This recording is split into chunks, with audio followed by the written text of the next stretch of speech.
말을 하지도 못하고 듣지도 못하는 농아 한 분이 매주일 빠짐없이 예배에 참석을 하고 있었습니다. 한 번은 교인 중 한 사람이 노트에 글을 써서 그분에게 물었습니다. 당신은 설교를 듣지도 못하고 찬송도 부를 수 없는데 무엇 때문에 매주일 예배에 참석을 하는 것입니까? 그때 농아인 그분이 답을 했습니다. 나는 무엇을 듣고 무엇을 받으려고 예배에 나오는 것이 아닙니다. 다만 내가 누구인가를 보여주기 위함입니다. 진실로 내가 하나님께 속한 하나님의 자녀라면 마땅히 아버지를 뵙고 경배 드려야 하는 것 아니겠습니까? 여러분, 예배라고 하는 것은 내가 원하는 무엇을 받기 위한 것이 아닙니다. 내가 누구인지를 보여주는 가장 중요한 신앙 행위라고 할 수 있습니다. 내가 진실로 하나님의 자녀가 되었다면, 하나님이 나의 아버지가 되고 창조자가 되셨다면 내 인생에 가장 존귀하신 그분이 나의 하나님 되심을 선포하고 고백하는 시간이 예배인 것입니다. 이런 면에서 우리가 진실로 하나님의 자녀가 되었다면 반드시 예배의 자리로 나와야 됩니다. 그래 우리 삶의 중심이 흔들리지 않게 되고 그 찬 삶이 건강하게 되는 것입니다. 그럼에도 불구하고 오늘날 예배가 소홀히 여겨지게 되고 심지어 예배의 침체를 경험하는 분들을 많이 만날 수가 있습니다. 여러 가지 이유가 있겠죠. 몇 가지만 예를 들어 드리자면 아마 첫 번째 이유는 자신의 삶이 너무 분주해서 예배를 소홀히 하는 분이 계십니다. 할 일이 너무 많고 바빠서 예배에 쉴 시간이 없었어. 쉽게 말하면 프라이어리티 문제 때문이라고 할 수가 있겠죠. 두 번째 케이스는 마음이 상해서 교회나 하나님에 대한 상처가 있는 경우 예배를 중단할 수가 있을 것입니다. 세 번째 경우는 예배의 스타일이 마음에 안 들어서 나는 조용하게 예배를 드리고 싶은데 순서가 너무 요란한 경우, 손들라 일어서라 이런 것이 너무 귀찮아서. 반대 경우도 있습니다. 나는 뜨거운 찬양을 원하는데 만복에 거는 하나님만 계속 부를 때에 예배가 싫어질 수가 있겠죠. 네 번째는 예배가 너무 지루해서, 보링해서. 이건 알파를 시작하신 니키 건벨 목사님이 지적했던 이유이기도 합니다. 아신들 이분은 캠브리지 대학 출신의 변호사였지 않습니까? 영국을 대표하는 지성인이었는데 이분이 예수님 만나기 전까지 교회에 나가지 않았던 이유 세 가지를 그렇게 소개했습니다. 첫째는 historically untrue, 교회에서 말하는 모든 것들이 역사적으로 맞지 않다는 것입니다. 두 번째 이유는 설사 성경의 스토리가 맞다고 하더라도 irrelevant, 나와 아무 상관이 없다는 것이죠. 나의 사건이 아니라는 것입니다. 그리고 세 번째로 지적한 것이 too boring, 너무 지루하다, 그런 이야기를 했습니다. 실제로 예배가 지루해지면 문제가 될 수도 있겠죠. 대개는 설교자인 저의 책임이 많습니다만은 예배가 지루하다는 거 참 견디기 쉽지 않습니다. 그래서 한국에서 나온 이야기 중에 이런 이야기가 있습니다. 한 번은 5살짜리 어린아이가 엄마와 예배를 드리는데 목사님 설교가 너무 지루하게 길어지니까 엄마에게 말을 했습니다. 엄마, 저 사람에게 돈 주고 빨리 집에 가자. 이것이 우리가 드리는 예배의 현실이라면 얼마나 안타까운 현실이겠습니까? 여러분들은 어떤 케이스에 속하는지 모르겠습니다. 예배가 지루하고 부담스러운가요? 아니면 예배가 감격되고 기다려지고 사모가 되어지는지. 예배가 나의 욕구, 나의 스타일에 맞지 않기 때문에 마음이 닫혀지는 케이스인가요? 아니면 그것에 상관없이, 그것을 넘어서서 하나님을 사모하기 때문에 열정적으로 예배를 드리는 예배자인가요? 이 질문의 대답 이하에 따라서 여러분의 예배관을 정리해 볼 수가 있습니다. 쉽게 표현하면 예배의 중심이 누구냐는 질문이에요. 예배 중심이 나 자신일까요? 하나님일까요? 오늘 많은 사람들이 자기 중심적으로 예배를 바라보지만 성경에 의하면 예배의 중심은 내가 아니라 하나님이십니다. 하나님이 예배의 주인공이시고 하나님이 예배의 전부예요. 예배는 나의 필요나 나의 욕구를 채우기 위한 수단이 아니라 하나님의 영광을 선포하기 위한 목적인 것입니다. 이런 의미에서 예배의 본질은 스타일도 아닙니다. 프로그램도 아닙니다. 심지어 모여있는 성도의 숫자도 아니라 예배의 본질은 하나님인 줄 믿습니다. 하나님을 하나님 되게 하고 그분에게 우리의 최상을 드림으로 하나님의 영광을 선포하는 것이 성경이 말하는 월십입니다. 이런 측면에서 예배가 건강해야지 그 찬 삶이 건강해질 수가 있는 것인데 오늘날 불행하게도 예배에 대한 컨셉이 잘못되어 있고 삐뚤어져 있기 때문에 그 찬 삶 전체가 다 왜곡되는 케이스를 많이 볼 수가 있습니다.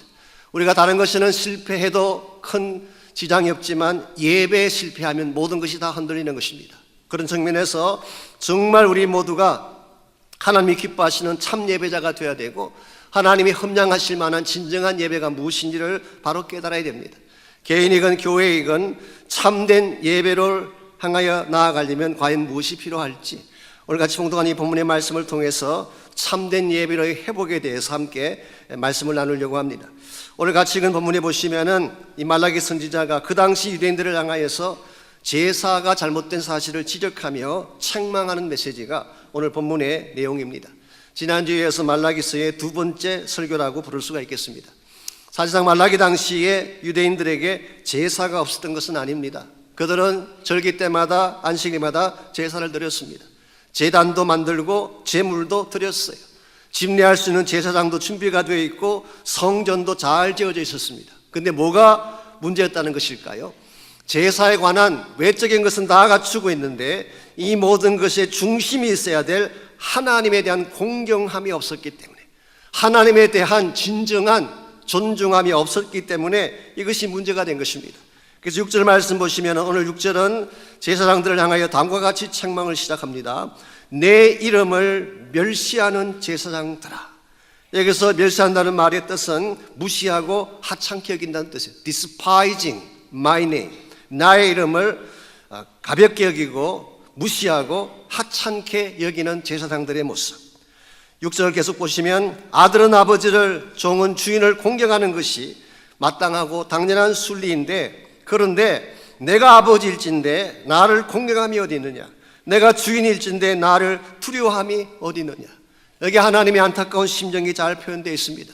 세상 사람들도 아버지를 공경하고 세상의 종들도 주인을 공경하는데 Where's my honor?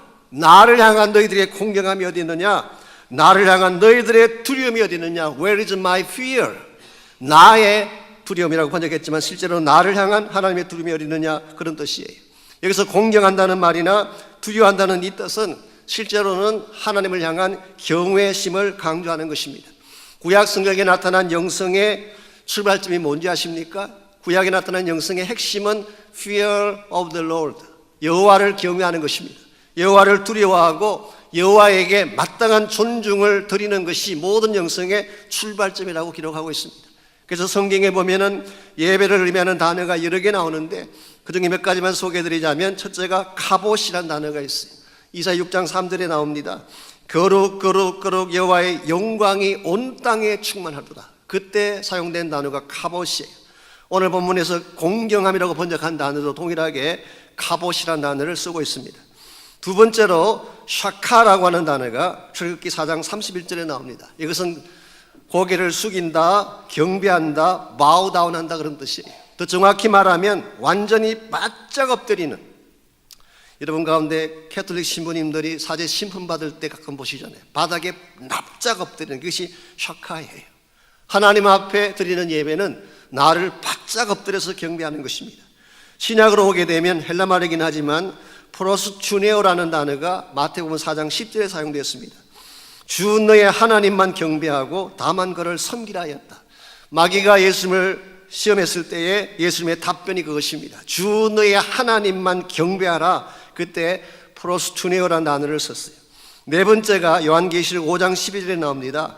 악시오스라는 단어. 이것은 worthy, 가치가 있다, 합당하다, 그런 뜻입니다. 그래서 worthy is the lamb, 찬송받으시기에 합당한 어린 양이라고 할 때에 이 단어가 요한계시록 5장에 사용됐습니다.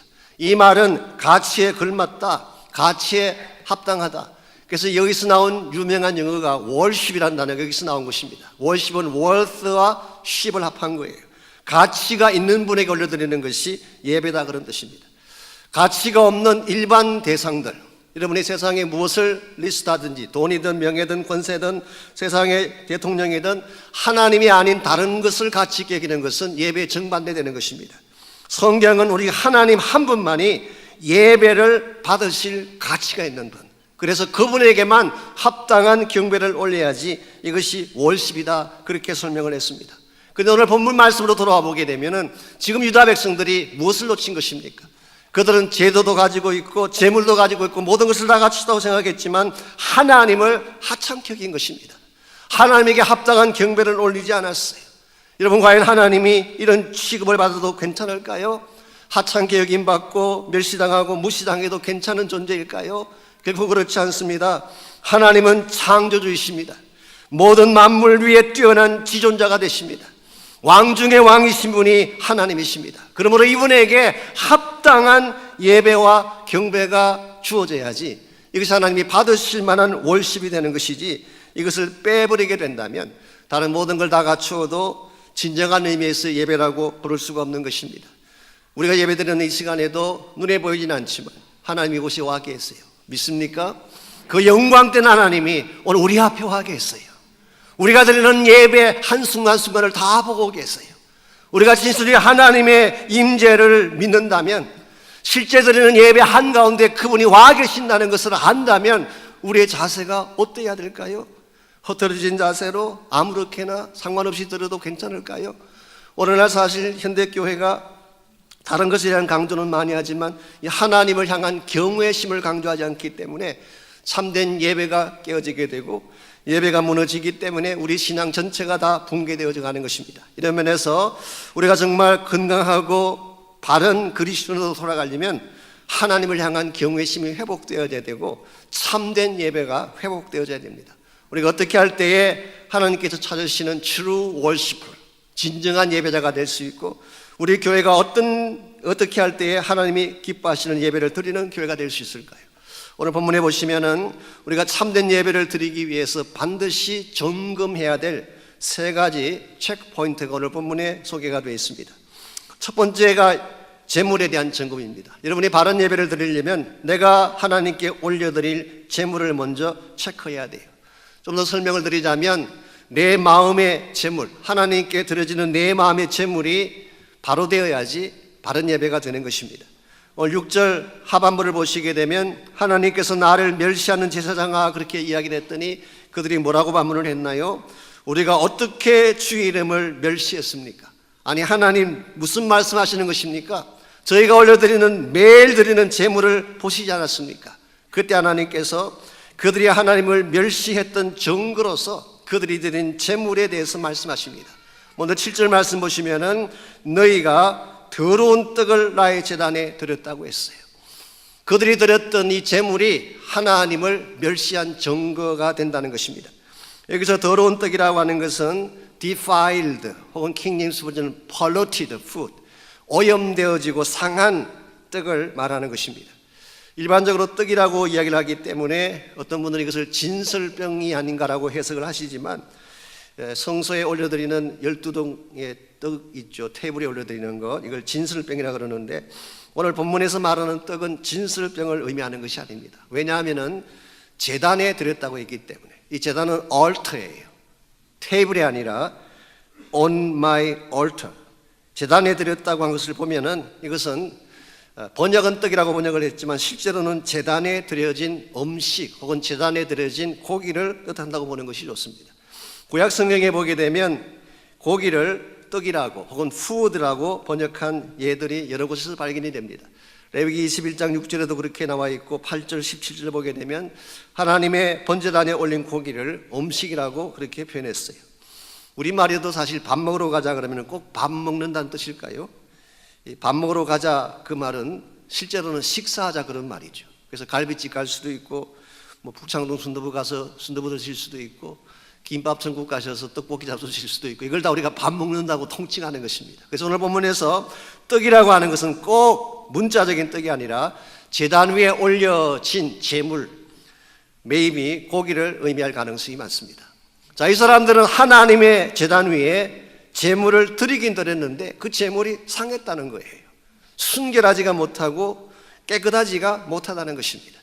여러분과 제가 하나님 앞에 예배 드릴 때에 우리의 마음이 순결하지 아니하면 하나님이 우리 예배를 받을 수가 없어요.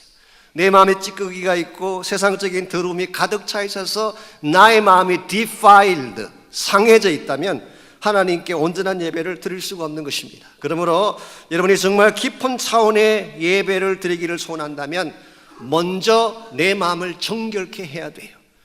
우리 모두는 다 죄인이고 세상을 살아가는데 우리 심령에 때가 많이 묻어있는 것이 사실이에요. 그러므로 하나님 앞에 나올 때는 최소한 예배 드리기 전에 먼저 십자가 보혈 앞에 내 마음을 정결케 하는 시간을 가지셔야 돼요.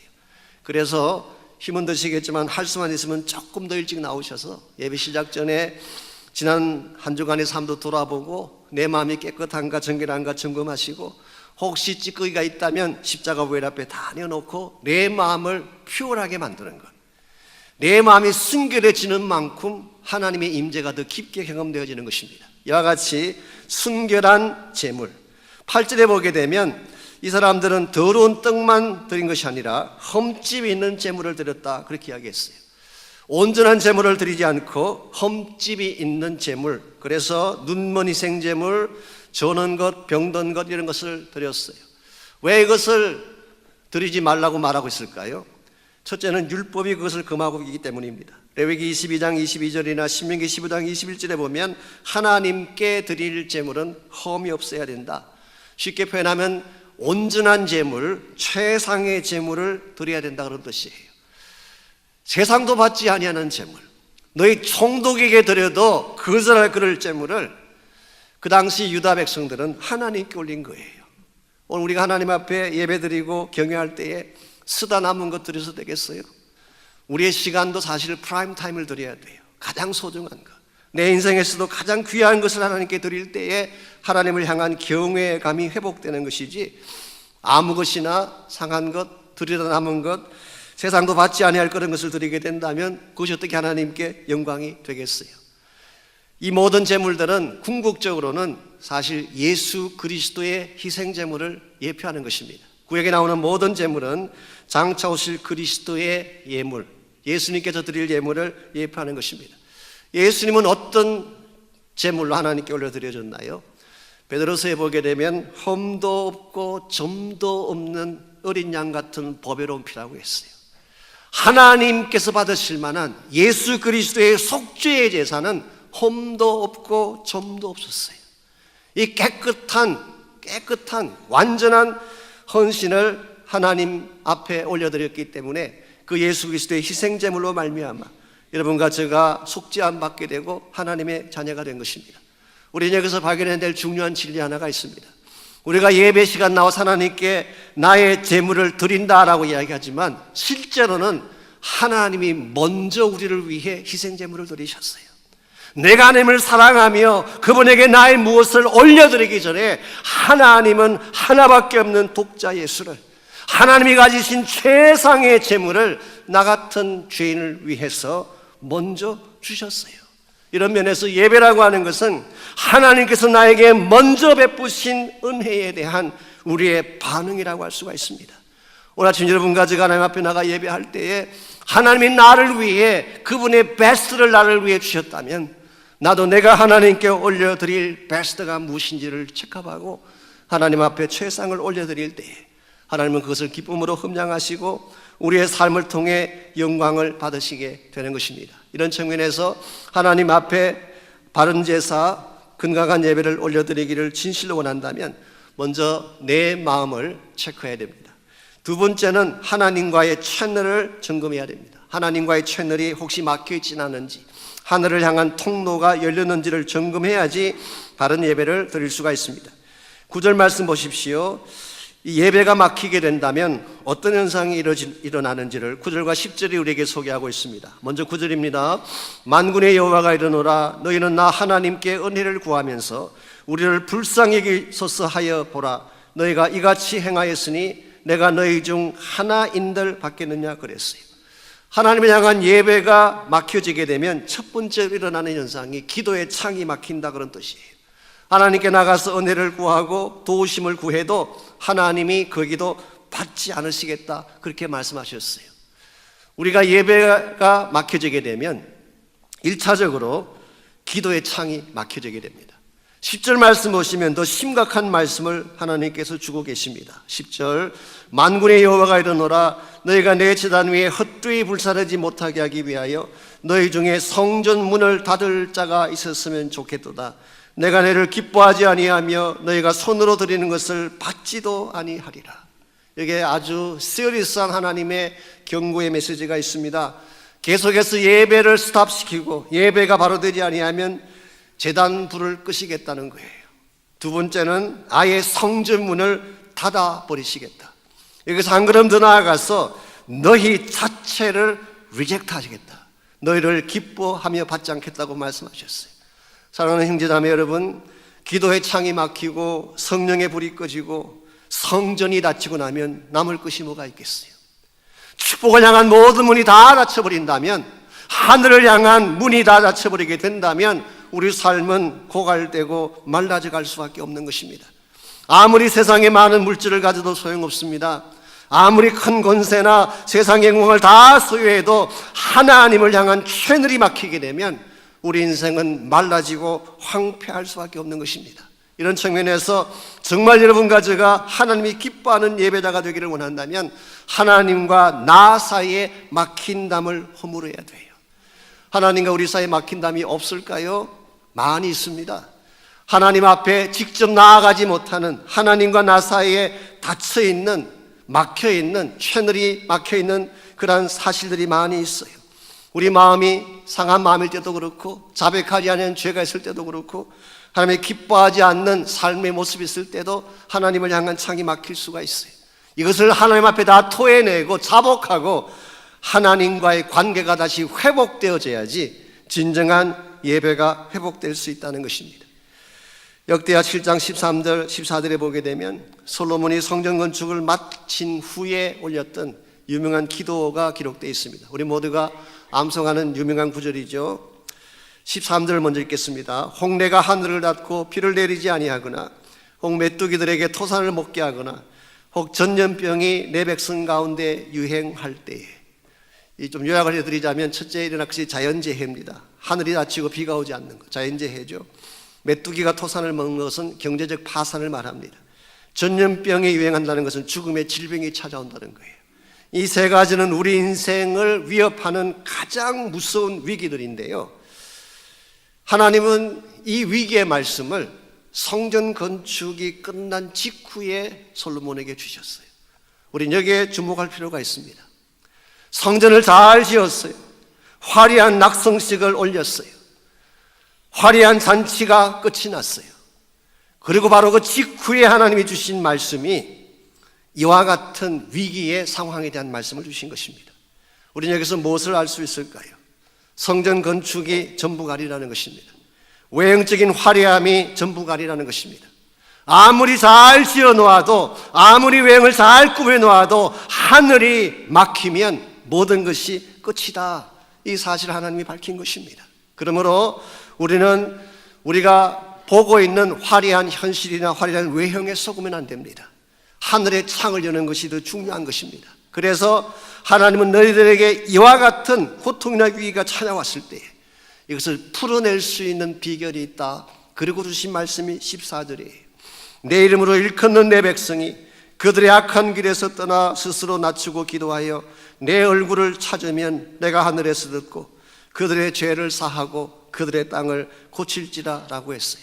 여기에 닫힌 하늘을 열고 이 땅에 진정한 치유와 회복을 가져올 비결이 소개되어 있습니다. 나를 스스로 낮추고 자복하고 기도함으로 하나님의 얼굴을 구하는 것입니다. 우리 모두가 겸손함으로 주께 나가서 우리의 죄인됨을 인정하고 나의 허물 많음을 인정하고 나의 더럽고 누추함을 인정하고 하나님의 은혜의 얼굴을 구할 때에 하나님께서 친히 우리 가운데 임재하셔서 이 땅을 치유하시고 죄를 사해 주시고 우리에게 새로운 회복과 부흥을 주신다고 말씀하고 계십니다. 저는 정말 이 시대에 하나님의 교회들이 부흥되기를 소원합니다. 저희 교회를 포함해서 이 땅에는 모든 교회가 진정한 부흥을 경험했으면 좋겠어요. 그러나 부흥이라고 하는 것은 단순한 외침이나 구호로 일어나지 않습니다. 부흥에 대한 노래를 부르고 부흥에 대한 글을 쓴다고 해서 부흥이 일어나는 것이 아니라 하나님이 실제로 개입하셔서 하늘 문을 열어주실 때 그때 부흥이 시작되는 것입니다. 20세기 영국을 대표하는 강해 설교자 중에 데이비드 마틴 로이드 존스라고 하는 유명한 분이 계시죠. 우리 흔히 로이드 존스 목사님이라고 그러는데요, 이분은 원래 의사였습니다. 그것도 그냥 의사가 아니라 왕실 주치였어요.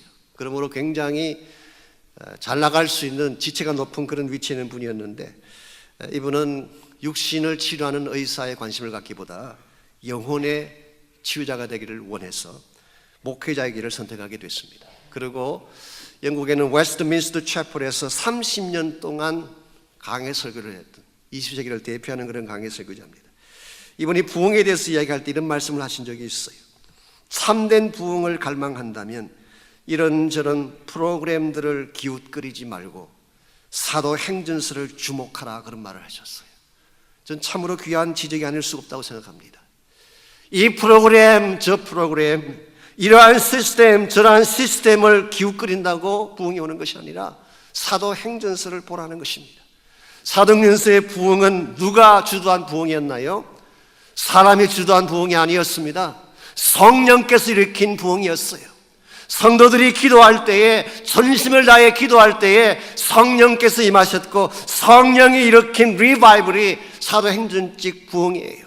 오늘 이 시대에 진정한 예배가 회복되어지고 하나님의 나라가 우리를 통해서 새롭게 이루어지기를 소원한다면 참으로 성령 앞에 나아가서 우리를 자복하고 회개하고 하나님의 은혜를 구함으로 말미암아 성령께서 다시 이 시대를 주도하게 하시고 이 교회를 이끌게 하심으로 말미암아 하나님이 기뻐하는 부흥이 찾아와야, 그래야지 하나님 앞에 영광이 되고 예배가 회복되어지는 것입니다.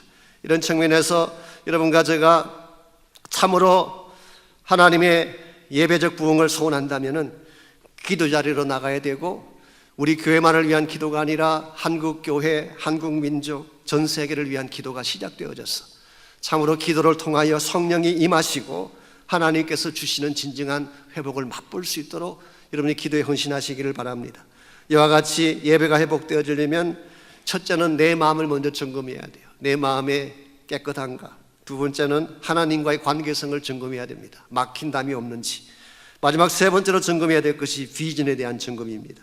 11절 말씀 보시면 유대인들이 이와 같이 예배에 실패를 하게 되자 유대인들의 예배 실패를 지적하신 후에 11절에서 좀 다른 차원의 말씀을 하나님이 주고 계세요. 만군의 여호와가 이르노라, 해 뜨는 곳에서부터 해 지는 곳까지의 이방 민족 중에서 내 이름이 크게 될 것이라. 각처에서 내 이름을 위하여 분향하며 깨끗한 제물을 드리리니 이는 내 이름이 이방 민족 중에서 크게 될 것이라고 했습니다.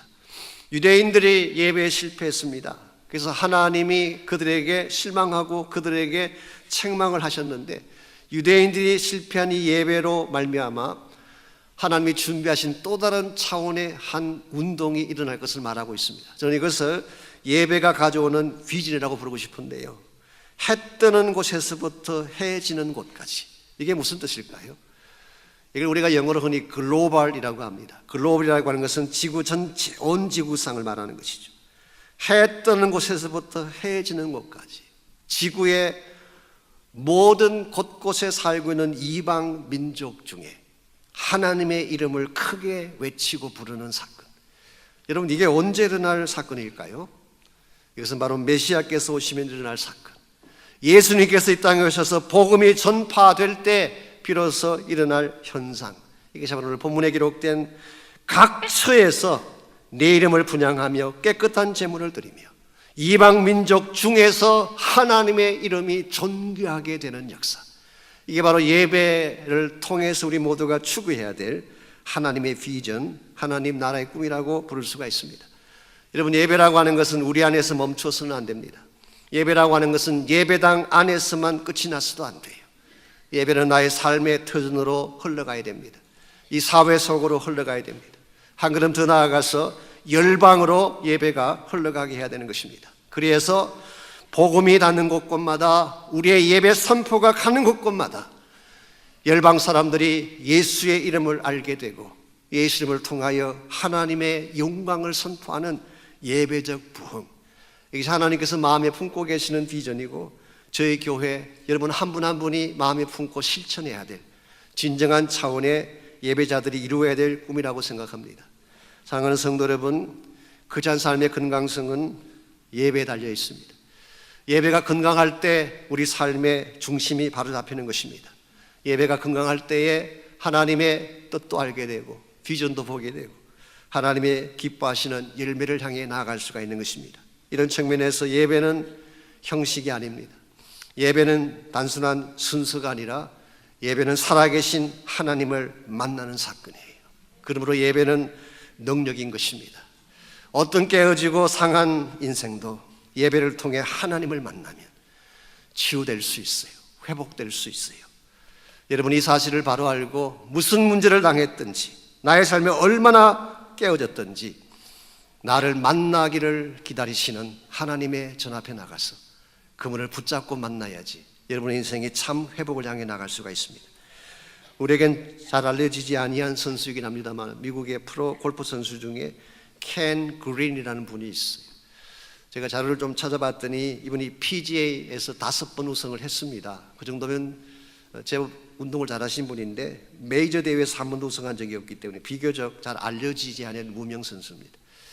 이분이 2009년도에 가족과 함께 여행을 가다가 그 RV라고 하는 그 자동차에 타이어가 터지는 바람에 차가 전복이 되고 이것이 나무에 부딪히면서 함께 타고 갔던 와이프가 적사했어요. 그리고 같이 동성했던 동생도 그 자리에서 세상을 떠났습니다. 자신도 온몸에 상처를 입고 병원에 입원을 했는데 가까스로 생명은 건졌어요. 그러나 오른쪽 다리를 잘라내야만 했습니다. 그 후에 이분은 13번의 수술을 받았어요. 설상가상으로 사고 난 그 다음 해에 21살 난 자기의 아들마저 세상을 떠나고 말았습니다. 여러분, 이 정도면 그의 인생 끝자락 아닌가요? 이 정도까지 내려갔으면 더 이상 희망이 없는 바닥까지 내려간 인생 아닌가요? 그럼에도 불구하고 제가 얼마 전 뉴스를 봤더니 이분이 시니어 PGA 나가서 한쪽 다리밖에 갖지 않은 이분이 플레이를 했대요. 그리고 55세부터 지금까지 매년 나가서 플레이를 하고 있습니다. 무엇이 사람을 일어나게 했을까요? 커네티컷 포스트라고 하는 신문사와 이분이 인터뷰한 내용이 소개됐는데요. 켄 그린은 다음과 같은 고백을 했습니다. 당신이 하나님을 truly 만나게 된다면 무슨 일을 만나건 too upset 될 필요는 없다. 너무 화를 내거나 당황해하거나 포기할 필요가 없다. You shouldn't be too upset for whatever things happen to your life. 당신 인생에 무엇이 일어나든 너무 업셋되거나 당황해하거나 화를 낼 필요가 없다. 왜냐하면 하나님이 우리 인생의 진정한 공급자요 능력자가 되시기 때문에 그분이 우리가 잃어버린 사랑하는 사람들의 채워줄 수 없는 것을 채워주실 것이고 그분이 달릴 수 없는 나의 오른발 대신 뛰어주실 것이기 때문에 만일 그 하나님이 나와 함께 가신다면 마치 나는 에너자이저 버니처럼 혹시 여러분 그 CF를 기억하시는지 모르지만 가도 멈추지 않고 가던 에너자이저 버니 혹시 기억나세요? Like Energizer Bunny, I'm going and going and still going. 나는 가고 또 갈 수 있노라. 여기서 하나님을 만난 자만이 누릴 수 있는 축복, 예배를 통해 하나님을 경험한 사람만이 누릴 수 있는 축복입니다. 우리 인생 회복의 진정한 키는 환경이 아닙니다. 사람들도 아닙니다. 나에게 일어난 사건도 아니라 하나님이에요. 여러분, 하나님을 truly 만나게 된다면, 하나님의 영광을 truly 경험하게 된다면, 그분의 임재 앞에 나가서 그분의 능력을 진실로 붙잡기만 한다면 여러분 어떠한 상황에서도 일어날 수가 있고 어떠한 상황에서도 회복을 경험하실 수가 있습니다. 오늘 아침 우리가 예배드리는 이 자리에 하나님 와 계세요. 여러분 눈에 보이지 않지만 우리가 예배하는 바로 이 자리에 바로 내 앞에 그 영광스러운 하나님이 와 계세요. 여러분을 만나기 위해서, 여러분에게 세상에 줄 수 없는 축복을 주시기 위해서, 목말라 하며 메말라는 여러분의 심령 가운데에 하나님이 아니면 주실 수 없는 생수를 부어주시기 위해서 하나님 여러분 앞에 와 계세요. 그분을 만나면 지치고 쓰러진 인생 일어날 수 있습니다. 다시 영광을 향해 나아갈 수가 있는 것입니다. 그러므로 우리의 환경이 어떠하든지 우리 삶의 처지가 어떠하든지 그것 바라보고 실망하지 말고 날 사랑하시는 하나님 바라보고 그 영광 가운데 나아가서 그분의 능력을 붙잡고 그분과 함께 새 삶을 달려갈 수 있기를 바랍니다. 오늘 우리가 예배 가운데 나왔는데요, 정말 우리는 하나님을 전심을 다해서 한번 찬양했으면 좋겠어요. 오늘 우리가 늘 찬양을 드리긴 하지만 오늘 이 아침은 좀 마음의 문을 활짝 열고 나의 전심을 다해서 지금 내 앞에 친히 임재하신 그 영광된 그 하나님 앞에 나의 전심을 다 쏟고 나의 가슴을 다 쏟아서 그 왕 되신 하나님을 찬양하고 나의 사랑을 고백하는 그런 찬양을 함께 올려드렸으면 좋겠습니다.